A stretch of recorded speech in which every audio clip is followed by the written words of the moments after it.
अगर आप कॉइनडिसेक्स में ट्रेडिंग करना चाहते हो लेकिन चार्ट खोलते ही समझ नहीं आता कि ये लाल हरी कैंडल क्या है, नीचे वॉल्यूम क्यों है और आरएसआई आखिर क्या बता रहा है, तो आज की वीडियो आपके लिए है। क्योंकि आज मैं आपको इसी कॉइनडिसेक्स के चार्ट पर एक एक चीज बहुत आसान भाषा में समझाऊंगा और सिर्फ ये नहीं बताऊंगा कि कैंडल, वॉल्यूम और आरएसआई क्या है, बल्कि ये भी समझेंगे कि ट्रेड लेने से पहले इन चीजों को कैसे देखना है।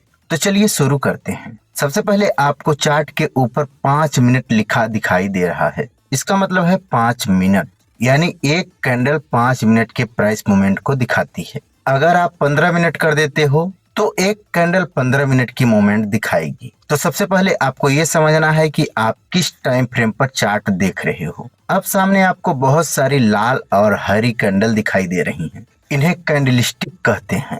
बहुत आसान बात है। ग्रीन कैंडल मतलब उस समय प्राइस ऊपर गई है और रेड कैंडल मतलब प्राइस नीचे आई। अब हर कैंडल में आपको बीच में एक मोटा हिस्सा और ऊपर नीचे पतली लाइन दिखाई देती है। इस पतली लाइन को वीक कहते हैं। मान लो प्राइस नीचे गई लेकिन वहां ज्यादा देर तक रुकी नहीं और वो वापस आ गई तो नीचे की तरफ लंबी वीक बन जाती है। इससे हमें पता चलता है कि उस प्राइस के आसपास बायर ने रिएक्शन दिया हो सकता है। लेकिन एक जरूरी बात, सिर्फ एक कैंडल या एक वीक देखकर ट्रेड नहीं लेना है। हमेशा उसके बाद प्राइस क्या करती है वो भी देखना है। अब आते हैं नीचे दिखाई दे रहे इन लाल हरे बार्स पर। यह है वॉल्यूम। वॉल्यूम को बिल्कुल आसान भाषा में समझो। इससे हमें अंदाजा मिलता है कि उस समय मार्केट में ट्रेडिंग एक्टिविटी कितनी थी। अगर वॉल्यूम छोटा है तो एक्टिविटी कम हो सकती है और अगर अचानक वॉल्यूम बहुत बड़ा हो जाता है तो इसका मतलब उस समय मार्केट में ट्रेडिंग एक्टिविटी काफी बढ़ गई है। जैसे इस चार्ट में आपको एक जगह वॉल्यूम का बार काफी बड़ा दिखाई दे रहा है। अब यहाँ बिगिनर एक गलती करते हैं,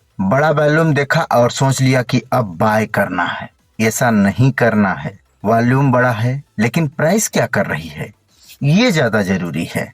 अगर वॉल्यूम बढ़ने के साथ प्राइस ऊपर जाती है तो बायर की एक्टिविटी मजबूत हो सकती है। अगर वॉल्यूम बढ़ने के साथ प्राइस नीचे जाती है तो सेलर ज्यादा एक्टिव हो सकते हैं। और अगर प्राइस तेजी से ऊपर जाकर वापस नीचे आ जाती है तो वहाँ रिजेक्शन भी हो सकता है। इसलिए वॉल्यूम को हमेशा प्राइस के साथ देखकर समझना है। अब आते हैं चार्ट के सबसे नीचे दिखाई दे रहे आरएसआई।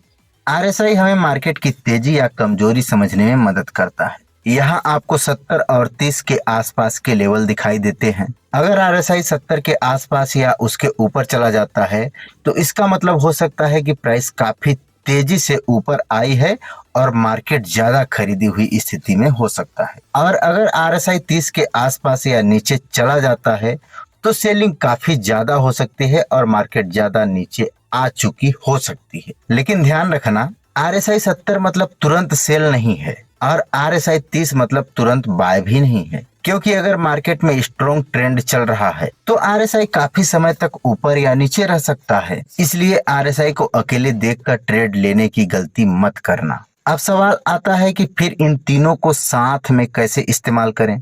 तो बहुत आसान है। सबसे पहले देखो कि प्राइस कहाँ है, फिर देखो कि वहाँ कैंडल क्या बता रही है।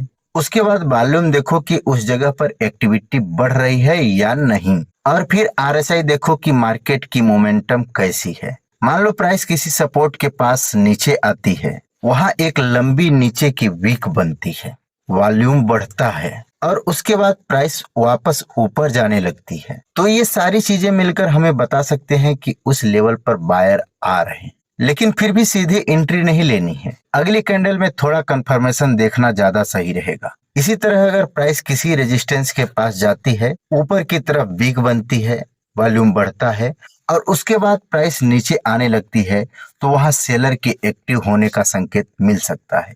लेकिन फिर वही बात, पहले सेटअप समझो, फिर कंफर्मेशन देखो और उसके बाद ही ट्रेड के बारे में सोचो। अब इसी चार्ट में आपको एक जगह नीचे की तरफ काफी लंबी वीक और उसके साथ बड़ा वॉल्यूम दिखाई दे रहा है। इसे देखकर कोई तुरंत बोल सकता है कि यहाँ लिक्विडिटी ग्रैब हो गई, लेकिन सिर्फ एक वीक और वॉल्यूम देखकर पक्का नहीं कहा जा सकता कि यही लिक्विडिटी ग्रैब है। हमें देखना होगा कि इसके बाद प्राइस उस लेवल पर कैसे रिएक्ट करती है। क्या प्राइस वापस ऊपर टिकती है? क्या अगली कैंडल भी उसी डायरेक्शन में जाती है? क्या वॉल्यूम उस मूव को सपोर्ट करता है? इन तीनों चीजों को देखकर हमें ज्यादा अच्छी जानकारी मिलती है और यही चीज आपको ट्रेडिंग में धीरे धीरे सीखनी है। अब अगर आप CoinDCX पर ट्रेडिंग शुरू करना चाहते हो तो CoinDCX का लिंक मैंने वीडियो के डिस्क्रिप्शन और पिनेट कमेंट बॉक्स में दे दिया है। अगर आप पहली बार अकाउंट बना रहे हो तो उसी लिंक से साइन अप कर सकते हो, और अगर CoinDCX आपके फोन में पहले से है तो आप अभी ऐप खोलकर अपने चार्ट में भी ये सारी चीजें देख सकते हो। बस रेफरल के चक्कर में बिना समझे ट्रेड करने की जरूरत नहीं।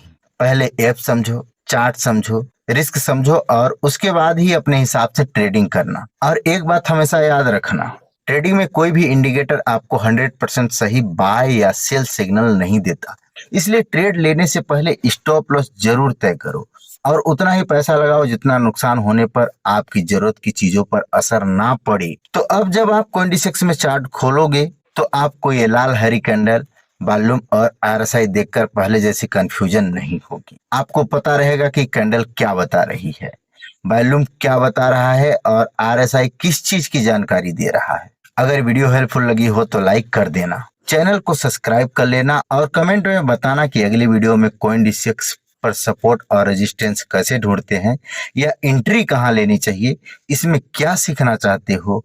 और डिस्क्रिप्शन में दिया हुआ CoinDCX लिंक भी जरूर चेक कर लेना। मिलते हैं अगले वीडियो में।